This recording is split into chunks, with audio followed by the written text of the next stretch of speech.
people here. The nearest watershed plan that we're currently doing is over in Sausal Creek or Sausal Creek, depending on how you like to pronounce that word. And that is in central Oakland, runs along Park Boulevard. And of all the creeks in Oakland, it's the one I believe that has the most out of culverts and pipes channel. Most of it's in a park. It has, like you guys, a very well-organized, large Friends of Sausal Creek group. But they did $1 million restoration project on the creek, and if they don't take the invasives out because it's at the bottom, every year they basically lose their investment. So we're trying to map them and then come up with a strategy to get rid of them, because of course you have to have an organized system to actually deal with them. So that's sort of what we're doing there. If you were to do an assessment here, you'd have to determine what you wanted to focus on. Their focus is on water quality and trying to improve aquatic habitat, control invasive plants, and actually on flooding and erosion in the system, because this is a big problem. So you'd have to determine what you wanted to focus on here. You have a program to deal with fire, which is very good. They don't really have that in the same organized manner. But there might be other things that you want to look at. But one of the things that happens in certain creeks is that you will start getting an increase in water flow over here that will degrade this section of the creek, and that degradation will move upstream. Oh, really? Yeah, and it can move miles. So in fact, it's all kind of interconnected depending on how rocky the area. What you're looking at here's your watershed boundary. Basically all the lines are some type of fault.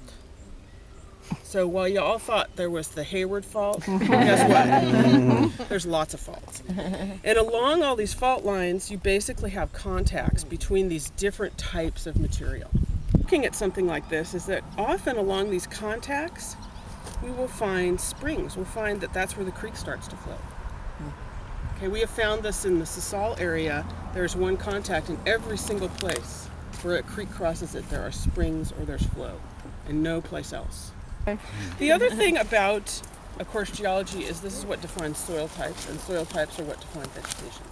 Do you know what Cape Ivy is? I can comment on that. We exterminated the Cape Ivy before we began this logging project. Oh, you're so good. There was a 1 acre portion of Cape Ivy and Vinca that had originated from landscapers who had dumped their plant material from someone's garden into the creek watershed. And we had that there, and we realized during logging, if we disturbed that Cape Ivy and the Vinca, it would go all the way down the watershed, seeding the entire watershed. So you're doing your job right. So we spent 2 years eradicating it before we did the logging, so there'd be nothing left. Wow.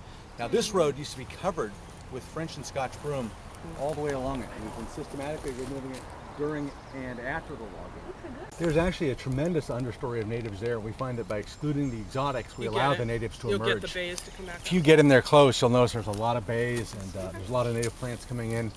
The hemlock is probably the most aggressive because it grows so tall so quickly. Well, when you have a steep slope like this right next to a stream, so that's a direct delivery site for sediment. And of course, fine sediment in water is a major pollutant. So you don't want to get a lot of loss of soil there, so often those are the places you choose to plant. Now, hearing all that about how you're working on the whole suite of invasives is really great, because that's not typically what happens. A lot of times one thing gets removed, another thing comes in, and you just have another problem 10 years later. So the fact that you're looking at it in that integrated manner is very, very good. And so sometimes with places like this, you have to wait till you get whatever it is that's invading under control. You could put some netting or something on it maybe. I think I see some California blackberry down there. Would be a good ground cover, wouldn't it? Yeah, to some degree. The tree roots, see what happens when those trees die is the roots are going to rot, and that's the point at which it's really going to come apart. So you want to get woody tree roots in there to replace the ones you just killed. So would you suggest willow maybe? Down by the water maybe.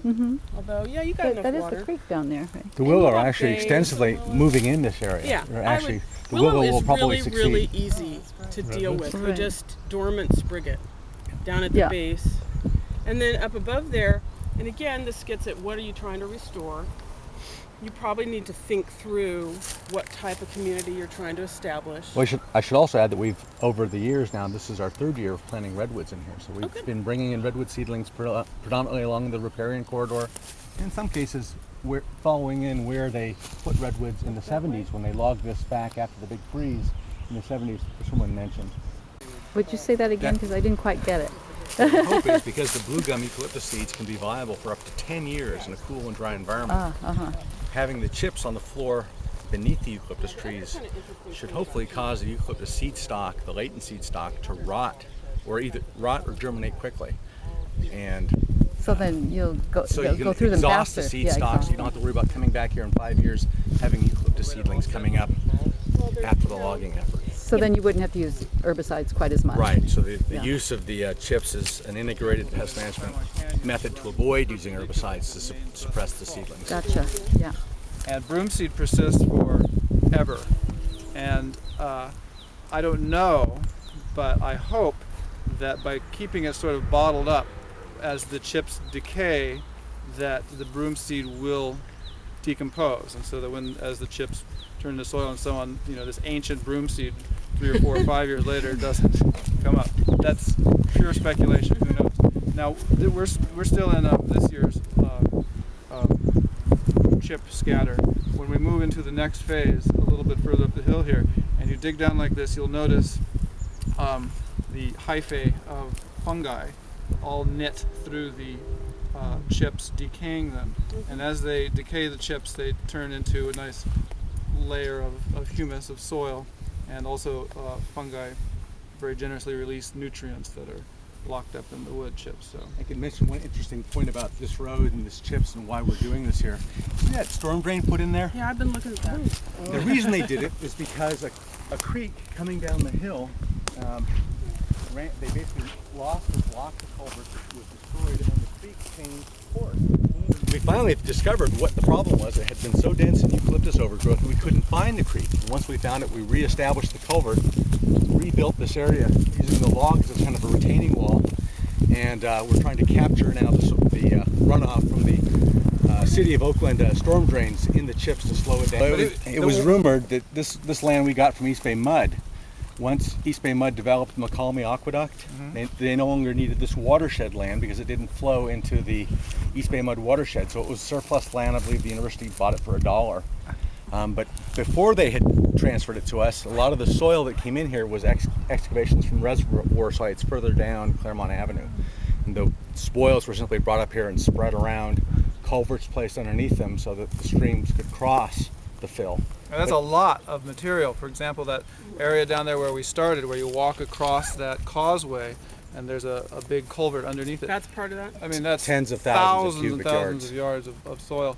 And one thing about that, and there's several other places like that where they brought in all that soil, it's basically loose soil, right? So it's going Unless they to compacted be it. without a lot of attention to restoration and so on. It's going to be more mobile than soil that's developed over an existing geological formation. Well, we did this work because we were overseasoned. The logging went on here all during the winter. Oh, So the chips were a best management practice to prevent sedimentation no, this is a good and idea. erosion. So the equipment was actually operating on a bed of chips, and so during the winter they Not could skid compacting. and drive and not disturb any soil. So Right. it is a mix. There are some benefits. I guess we can also look at some of the Yeah, mitigations I for would the say, pH.